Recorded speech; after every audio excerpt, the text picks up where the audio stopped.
세계를 변화시키는 가장 중요한 힘. 글쓴이 모건 하우절. 2022년 8월 31일. 현대 경제를 재구성하는 인구적 변화. 미국 인구의 현재 상황은 다음 그래프에서 알 수 있습니다. 1960년에는 70세부터 74세보다 0세부터 4세의 미국인이 3배나 더 많았습니다. 2060년까지는 두 그룹이 거의 비슷해집니다. 젊은 노동자의 비중이 감소하고 있으며 고령 근로자의 비중이 증가하고 있습니다. 은퇴한 사람들, 즉 은퇴 연령의 사람들의 비율이 급증하고 있습니다. 인류가 존재한 20만 년 동안 약 1000억 명의 인간이 태어났습니다. 사실상 이 기간 동안 더 많은 사람들이 태어나는 건 문제가 되지 않았습니다. 아기를 많이 낳는 것은 수만 년 동안 인류의 근본적인 부분이었습니다. 이것은 생물학적인 것 이상을 의미합니다. 자손 번식에는 강력한 문화적 요소가 있습니다. 갤럽은 70년 동안 미국인들에게 이상적인 가족 수가 몇 명인지 물었습니다. 1944년에는 미국인의 77%가 3명 이상의 자녀를 갖는 것이 이상적이라고 말했습니다. 그 후 상황은 바뀌었습니다. 여성들이 부유해질수록 아이를 적게 낳습니다. 또한 부유한 나라들은 더 나은 의료 서비스를 가지고 있기 때문에 더 많은 아이들이 성인이 될 때까지 생존합니다. 부유한 가정은 자녀 양육에 대한 기대치 목표를 높여 원하는 자녀 수를 낮춥니다. 특히 교육비는 아이들마다 자신의 높은 기대치에 걸맞는 교육을 제공한다는 것이 여러 자녀에게는 제공할 수 없는 재정적 부담이기에 부자가 될수록 자녀의 수가 감소하는 역설을 만듭니다. 일반적으로 가임기 시기에 부모 자신도 가장 많은 비용과 시간을 자신의 교육에 투자합니다. 다음 표에서 대학학위 이상을 가진 인구의 비율이 지난 50년 동안 급증했음을 알 수 있습니다. 미국의 출산율은 1950년대 15세에서 44세 여성 1000명당 120명에서 59명으로 감소했습니다. 전체 인구가 2배 이상 증가했음에도 불구하고 1952년에 미국에서 태어난 아기의 수가 2018년보다 더 많았습니다. 이 기간 동안 기대 수명은 68세에서 80세로 늘어났습니다. 모든 사람들이 더 오래 사는 동안 더 적은 수의 아기가 생기는 것은 인구가 고령화된다는 것을 의미하기에 큰 문제입니다. 고령화 사회가 되면 경제 성장에서 직장 문화, 국가의 글로벌 질서에 이르기까지 모든 것이 흔들립니다.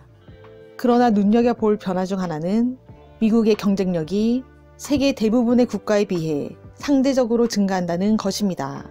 저출산은 특히 전 세계 선진국에서 나타나는 현상입니다. 지난 30년 동안 일어난 일은 다음과 같습니다. 그리고 향후 30년 동안 일어날 것으로 예상되는 데이터입니다. 이것이 얼마나 큰 문제인지 아무리 강조해도 지나치지 않습니다.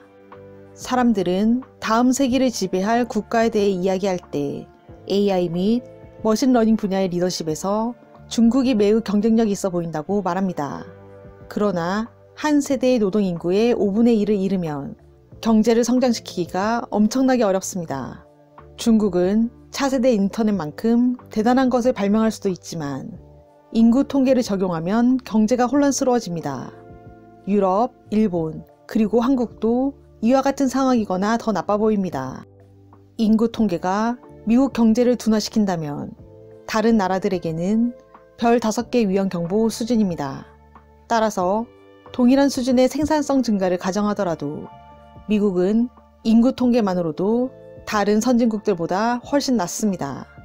중국, 유럽, 일본이 경제 회복을 위해 조치를 취하는 동안 미국은 기술 혁신에 집중할 수 있으므로 여전히 훨씬 더 크고 강력한 경제를 유지할 수 있습니다. 사람들은 새로운 기술과 혁신에 대해 이야기하는 것을 좋아합니다. 그것이 재미있기 때문입니다. 인구 통계는 재미가 없습니다. 그러나 인구 통계는 향후 수십 년 동안 기술 혁신보다 전반적인 경제 성장에 훨씬 더 중요할 것입니다. 인구 통계에 의해 영향을 받는 또 다른 사항이 있습니다. 출생아 수가 적다는 것은 인구 증가를 위해 이민에 더 많이 의존해야 한다는 것을 의미합니다.